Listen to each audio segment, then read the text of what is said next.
Architect Divya Chakravarti. She completed her undergraduate studies from SRM University and she went on to pursue her master's in historic preservation and urbanism and study of the built environment from the University of California, Los Angeles. She went on to work for the Department of Planning and Preservation for the city of Pasadena, California. She also did a brief stint of work for Historic Scotland, Edinburgh, UK. She also worked on conservation projects like Khalsa Mahal, Gokhale Hall in Chennai, and Marimalappa Educational Trust in Mysore. She is currently working as a director of Samrakshan Heritage Consultancy. She is also a co-founder of the Artisan Reprisal of Traditional Materials, Method and Technology. She goes on to conduct workshops to revive traditional and lost methods of construction. Welcome to the UGC lecture series for Bachelors of Architecture. The subject we are discussing is Human Settlements Planning, and the lecture we'll be starting with is an introduction into the subject. We'll be looking into the elements of human settlements, human beings and human settlements. We'll start with the topic of acoustics, which studies the subject of human settlements in detail. This term acoustics was coined by C.A. Doxidus in 1942. This is basically the science of human settlements. This includes regional, city, community planning as well as the design of dwelling units. This science is termed acoustics, and this will take into consideration the principles man takes into account when building his settlements, as well as the evolution of human settlements through history in terms of size and quality. The target is to build the city of optimum size, that is, a city which respects human dimensions. Since there is no point in resisting development, we should try to accommodate technological evolution and the needs of man within the same settlement. According to Doxidus, in order to create the cities of the future, we need to systematically develop a science of human settlements. When we look at the subject of human settlements as such, it's no longer pertaining to just different kinds of towns and cities. Over a period of time, there's a lot of changes in population, changes in technology. All of this has to be embraced and dwelt upon. We should build cities in such a way that it is taking into consideration all these changes and not leaving behind the needs of man. For instance, we have to take in account of, if you look at the Industrial Revolution, that brought in a lot of changes initially with respect to the steam engine, the automobiles, and now within the automobiles, we have so many different kinds of automobiles. Now you have the railways within the city, the MRTS, so many other things. So as technological advances happen, our science that deals with this kind of settlements we deal with also should advance simultaneously. Acoustics aims to encompass all scales of human habitation and seeks to learn from the archaeological and historical record by looking not only at the great cities, but as much as possible at the total settlement pattern. So what are the parts of a composite human settlement? Homogeneous parts, you have fields. Central parts, you have built up villages. Circulatory parts, you have roads and paths within these fields. And special parts, you have monasteries contained within these homogeneous parts. So number of these elements actually make up the human settlement. Human settlement, like we discussed, doesn't deal only with cities. It's with towns, it's with different regions, it's even with rural settlements. So because a kind of pattern emerges, the type of settlement, the pattern will gradually change, but the basic components will continue to remain the same. If you look at the components of a settlement, number one, we'll discuss nature, the biosphere and environment that provides the basic needs of man. Man, the next important component of why the settlement itself has come into place, makes the decision on what to do with the resources around them.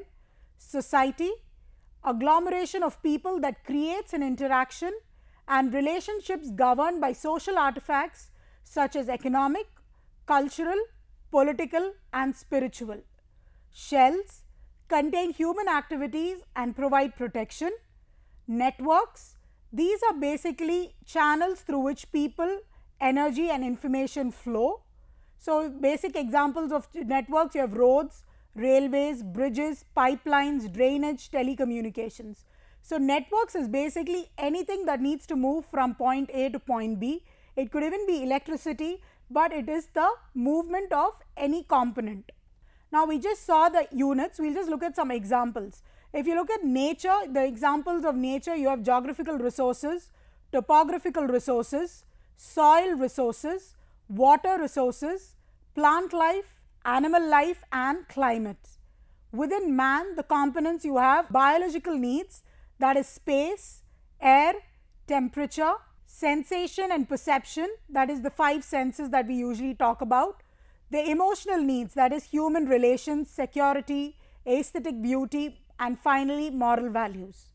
Now society encompasses population composition as well as density population, social stratification, cultural patterns, economic development, education and health and welfare, law and administration. Now if you look at shell, housing community services, which is even includes schools, hospitals, etc., shopping centers and markets, recreational facilities, civic and business centers, which includes town halls, law courts, etc., industry, transportation centers, and finally networks, water supply systems, power supply systems, transportation systems, which encompasses water, road, railway as well as air, communication systems, which is telephone, radio, television, etc., sewage and drainage, physical layout, which is nothing but the acoustic plan. The physical layout will talk of both automobile movement as well as pedestrian movement. Now the basic principles of acoustics. The first important principle, maximization of human potentials.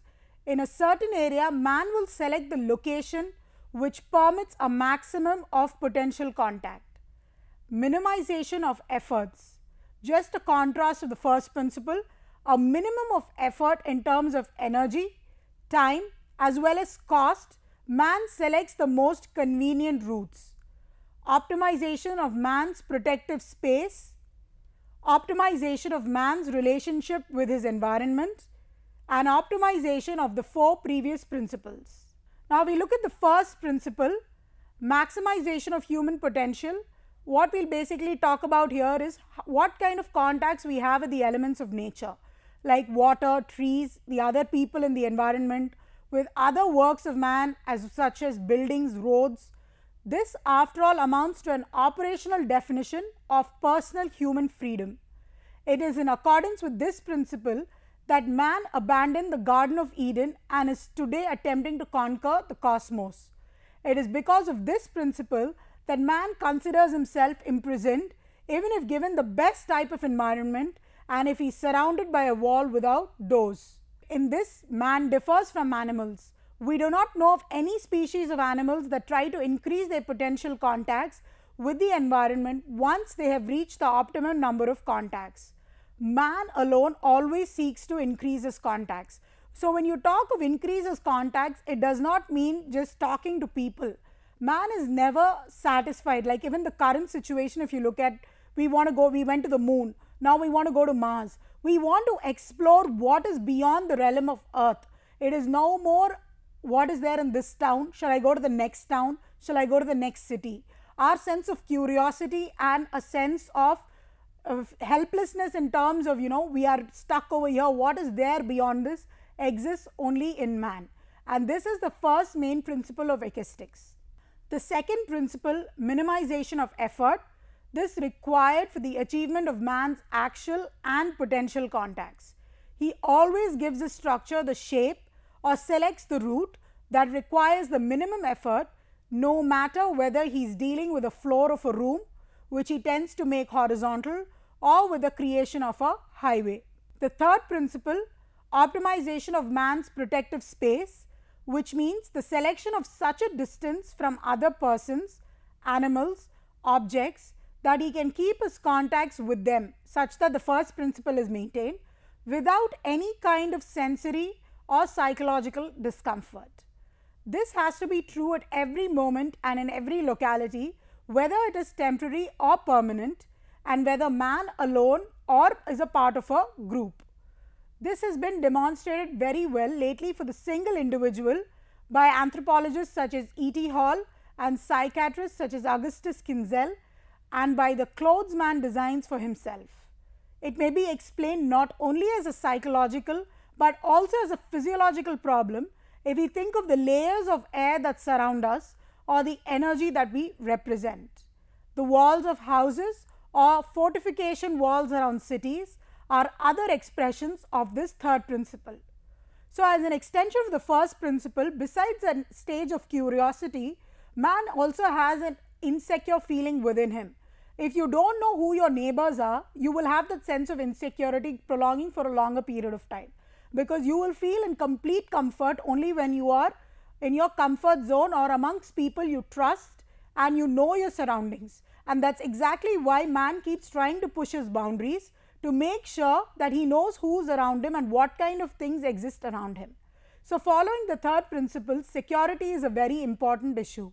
This could be security in terms of psychological, physical, as well as the type of security we want within our minds to be at rest.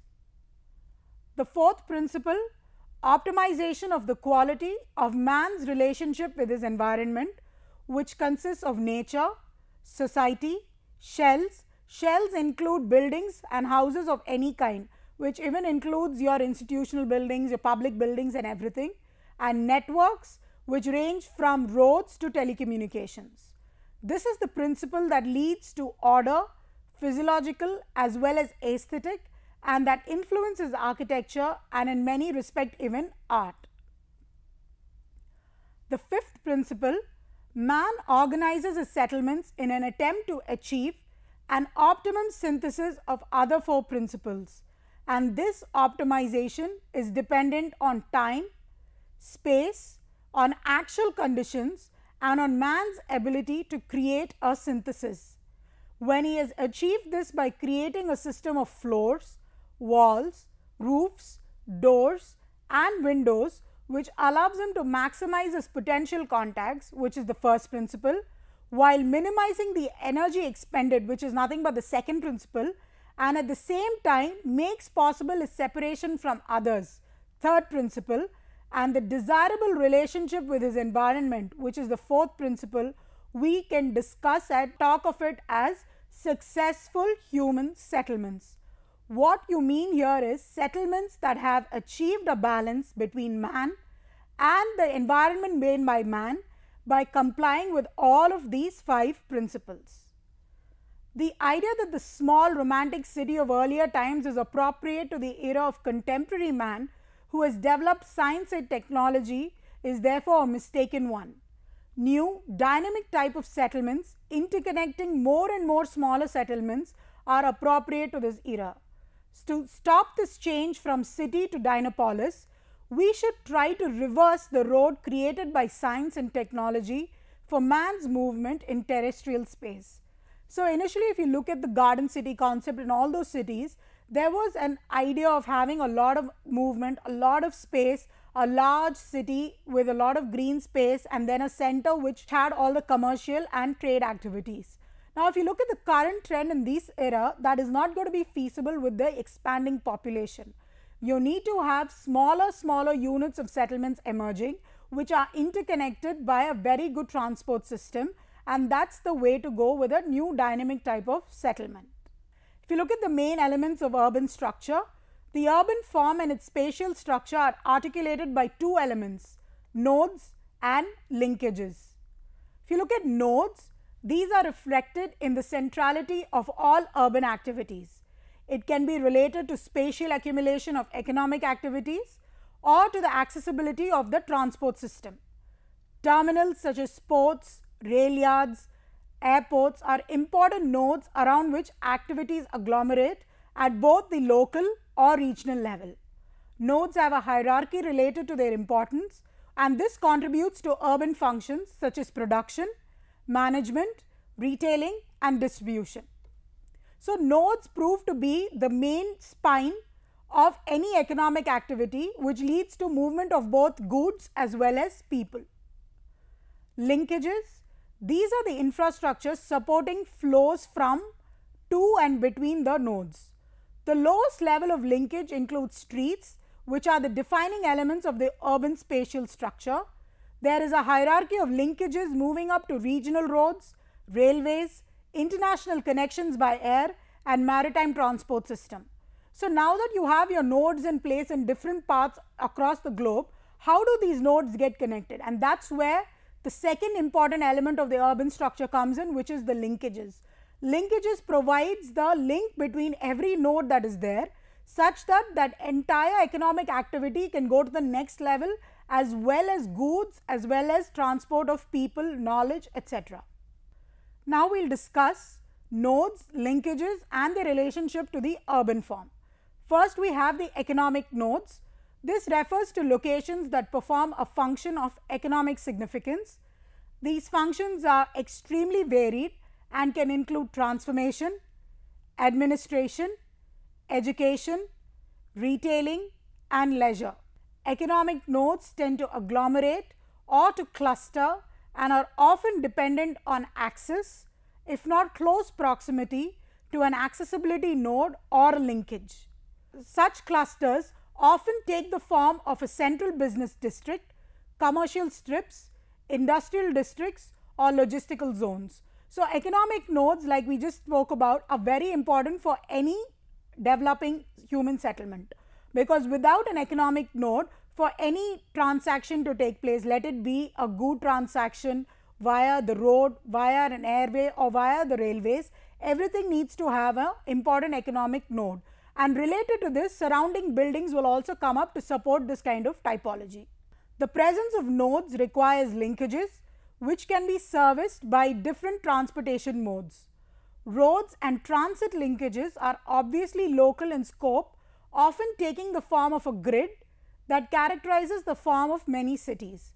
Now, the concept of a node is lost without the linkage, and similarly, linkage doesn't have any identity without the node. So, node and linkages can succeed successfully only if they are well constructed such that they can support each other. While rail, maritime, and air linkages integrate the city to a wider context of distribution and trade, the complex set of relations between node and their linkages imply an urban form which is unique in each case. Now, we will discuss the theories that explain the emergence of towns. The first theory we will be looking at is the central place theory. The examples of this is Polders of Netherlands, the Fens of East Anglia in the United Kingdom. This was developed by the German geographer Walter Christaller in 1933. This theory explains the reasons behind the distribution patterns, size, and number of cities and towns that emerge.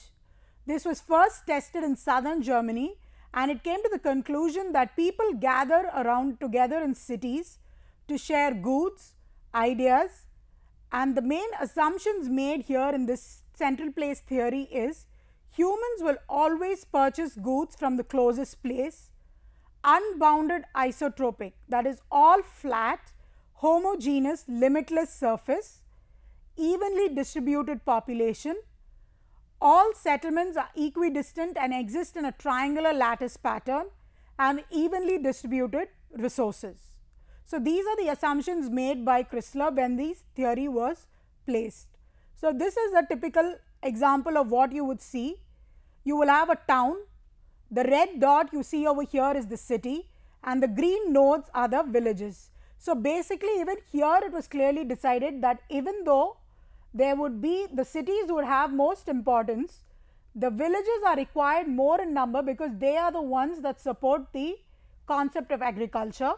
The market town again is important, that proves to be the linkage between the agricultural node, the village, to the main economic node, the city. The towns, the market towns prove to be different concepts again. You will have these, all of these are surrounded by rural segments, and these rural segments are very important because even though they are more in number, in terms of population it will be much lesser, and these are the basic boundaries that we will be discussing. So, as you can see, this is on the main assumption that the land is extremely flat, homogeneous, there is no kind of terrain distribution or difference in terrain. So this is the central place theory. The next theory is the public choice theory. This was advanced by Paul Peterson in his 1981 book City Limits. States that urban politicians and governing regimes are subordinate to the overall economic principles that force cities to compete to capture new investment and capital. The competitive nature of cities encourages the business elite and politicians to favor new development. So like we first saw, the first theory was based completely on environment. This is completely based on the growing trend of economic principles, and it's completely dependent on that. Now we look at the extent of human settlements. We are actually not aware of the great importance of the 5 principles unless it's actually pointed out to us. We have been living all these years without the concept of equistics, and these 5 principles have always governed our settlements since 5000 BC. But now that it's been pointed out to us, we are still not able to understand its importance. And in spite of coming up with these principles, we still make big mistakes while we create theories for about human settlements. The main reason these mistakes happen is because we live in a transitional era and become confused about our subject, even about the nature and extent of human settlements, confusing them with their physical structure. Now, the physical structure of a human settlement is the built-up area of the city. The institutional frame is the municipality of the city. Human settlements have always been created by man moving in space and defining the boundaries of his territorial interest, and therefore his settlements for which he later created a physical and institutional structure. Throughout this evolution, there is only one factor which defines the extent of human settlements: the distance man wants to go or can go in the course of his daily life.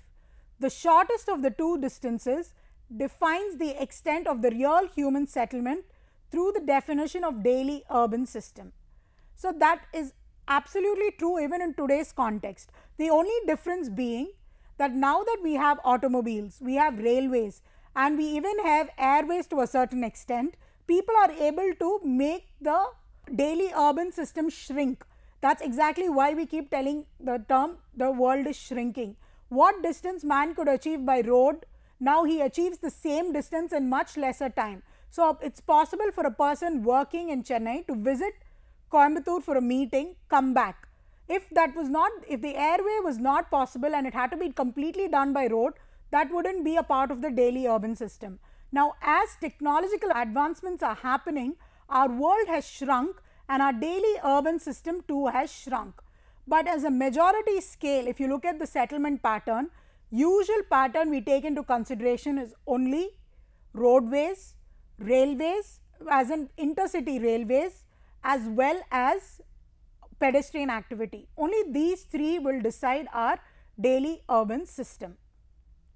In each specific case, the process starts with a circle whose radius is defined by man's willingness to walk daily up to a certain distance and to spend a certain period of time in doing so.